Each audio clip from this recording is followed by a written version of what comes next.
Hello, hi, my name is Claire Roach. I'm the Director of Nursing and Midwifery at Powys Teaching Health Board.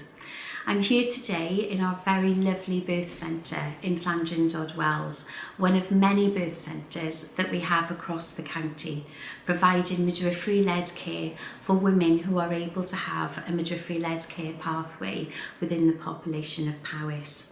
This also means that we provide a lot of midwifery-led care for women eligible for a home birth, and we're very proud that we have the highest home birth rate in Wales. That said, we also provide care for women and coordinate that care for women who may need to have obstetric-led care in neighbouring health boards or NHS trusts along the border.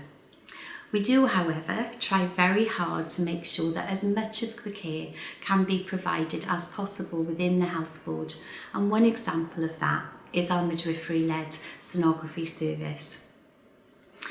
I'm really looking for a head of midwifery that is passionate about population health.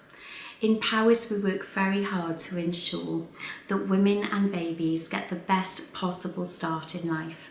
We're very focused on working in partnership with multiple partners, ensuring that we have an excellent service, making sure that children get the very best start in life. If you're really passionate about midwifery-led care and sexual health services and you want to be a part of a really exciting team, then have a think about coming to work at Powys.